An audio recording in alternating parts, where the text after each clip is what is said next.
How to feel happy, healthy, and hot post-menopause and during menopause and perimenopause.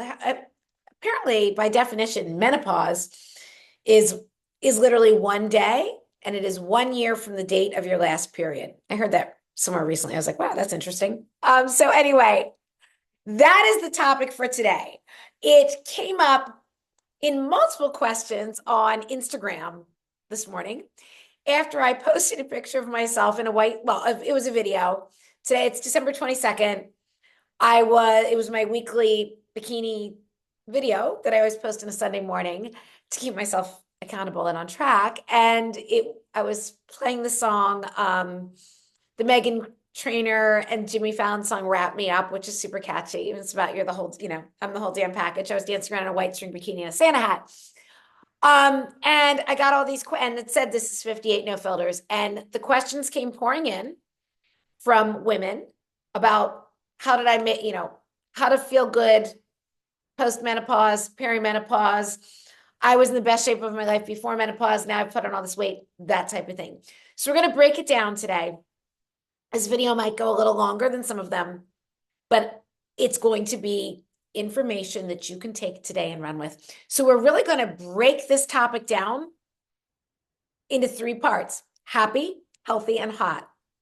Happy is the mindset.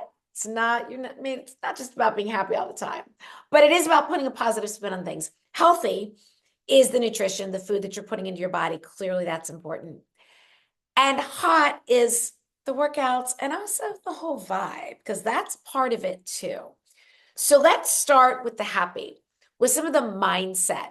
So in this case, I really feel that it is about realizing that the pen is in your hand, that you get to write your own story about what your life looks like, including post-menopause.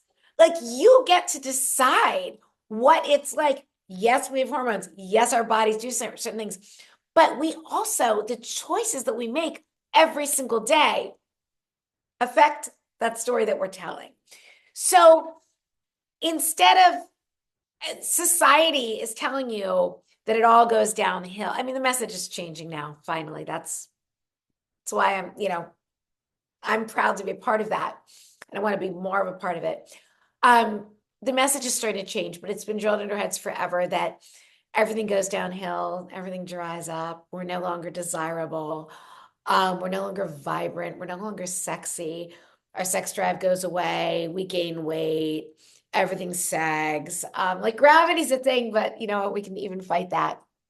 So it begins with telling your own story, choosing to tell the story. If you don't actively decide to write your own story, the rest of the world is going to write it for you. So, wow, I just blew my own mind when I said that. So you get to decide what your story is, your life story, including how you're aging.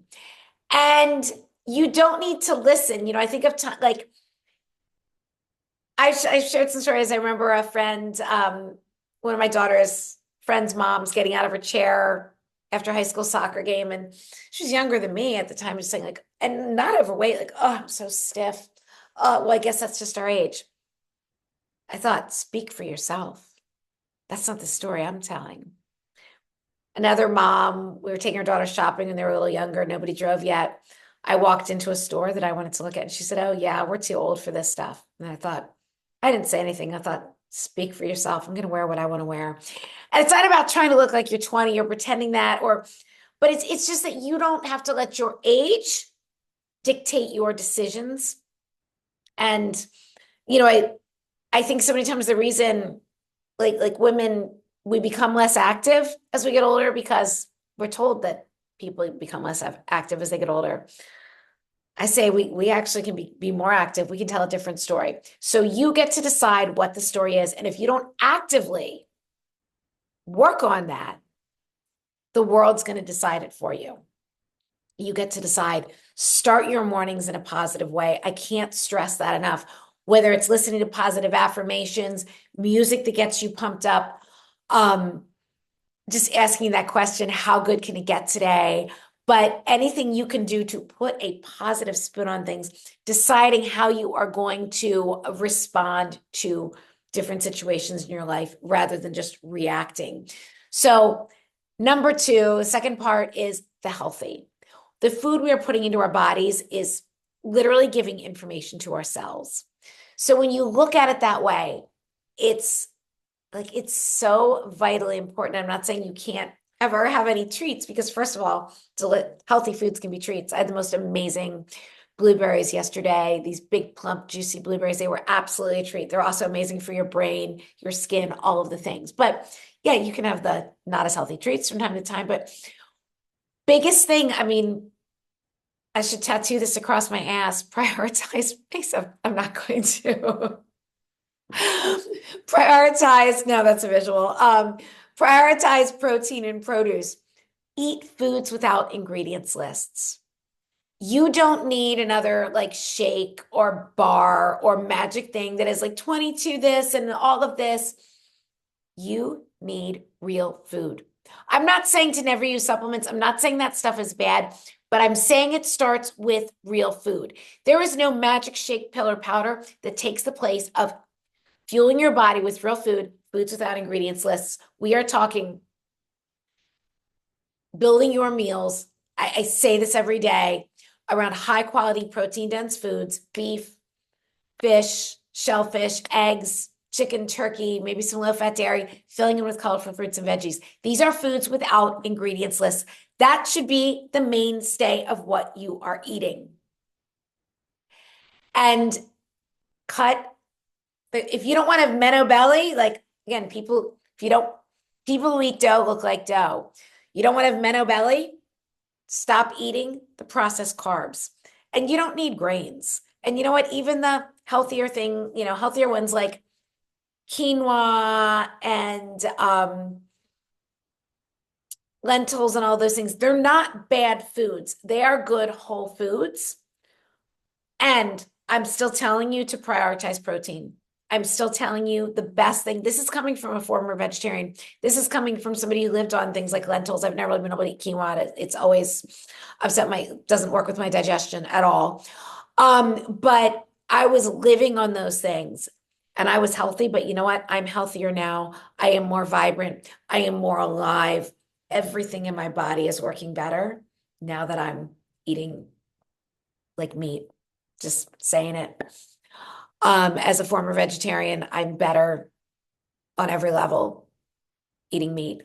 Um, so the food that you're putting in your body is making such a difference. Again, I'm not against supplements. I don't want to come off that way, but it's just like there's no magic pill that takes the place of eating real food. And the one thing that I do encourage everybody, men and women, to add, because you're not getting it in your diet, is collagen.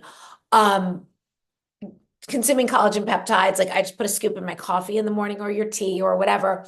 But collagen peptides contain the amino acids proline and glycine that our bodies are just not getting enough of from real food unless you are making your own bone broth every week and eating nose to tail. Maybe you're raising your own chickens or something. And if so, well, then you probably don't need to be buying collagen. I personally use collagen peptides every single day. I just know my body has benefited from that, my skin, everything. And then on to the hot. That's the workouts, but also the whole sexy vibe. So when it comes to workouts, first of all, the best workout is the one that you'll do. But again, I don't think you need anything complicated. Let's again look to what our bodies are designed to do. They're designed to eat real food, like chew our food. We have teeth, not suck down shakes. And they're designed to walk. That is the primary motion that our bodies are designed for. And I encourage you to get out and walk, get your steps in every damn day. I personally aim for 15,000 steps a day, but for years it was 10,000. And I would just look at where you are now, use the pedometer app on your phone to see how much you're averaging and look to increase that by about 1,000 steps a day per week. And then you just keep doing that. Like each week, try to increase your daily step count by 1,000 and you'll get up to at least 10,000. And then see if you even want to go a little bit higher. Walking is underrated for fat loss, but there's so many other benefits to it. Again, you're not going to get injured walking. Then walking outdoors without sunglasses, natural light in your eyes is going to help to balance your hormones, regulate your circadian rhythms. All of those things are great. Um, Nature sounds actually help to regulate our nervous system. So again, so many benefits. And then yes, we are designed to lift heavy things. Our bodies are made for that as well. It doesn't mean you need to spend hours in the gym. I would at least start with some body weight resistance training, planks, crunches, use your own body weight for a workout. And then you can absolutely add in light weights. But I think there's on the internet right now, there's a whole lot of people out there saying that the only way for women to be fit after a certain age is with this heavy weights, progressive overload, and all these things. And I'm just going to tell you, I'm not doing that stuff. I'm not saying you shouldn't, but I am saying do what works for you. And if you don't have somebody help, like that can lead to injury if you're not doing it right. But walking and using your own body weight, you're not going to get injured. You're just going to keep getting stronger. And then you can keep doing more and more and more. And then the rest of the hot, besides the workouts, it's the whole vibe. It's about feeling good for you. It's about having a playlist, or I call it my soundtrack because it's like my soundtrack to life of songs that lift you up and change that from time to time, depending on like who you're creating, who you're becoming. It's dancing around the house to that. It's putting a bright color in your lips. I've been doing that lately, Clinique Raspberry Glacé, because it brightens my face up, especially in the winter. And it just makes me happy. Um, Wearing cute, I say life is short, wear cute panties. Like just wear things that you feel good in. Do it for you. Like not because it's the trendy thing or because you think you should be doing it. Do it because it makes you feel good. So you've got that sexy little vibe going on. Wear clothes you feel good in. Now, like I'm not leaving my house. It's a freezing cold Sunday. And I'm wearing big baggies, joggers. I'll show you. Um, so in order to balance that, and that feels good to me, but in order to balance that, I'm wearing a fitted top so that I still feel like sexy and feminine. I'm wearing cute panties. I want to feel good even if I'm not leaving the house. So that's your guide to perimenopause, menopause, postmenopause, loving your body and your life at any age. That's the Happy, Healthy, and Hot guide to life. Well, to this life. Drop any questions you have in the comments. Please subscribe to my channel if you're liking this content. Save, share, all of the things. Let's get this message out there that you can love your body and your life at any age. This is 58, no filters.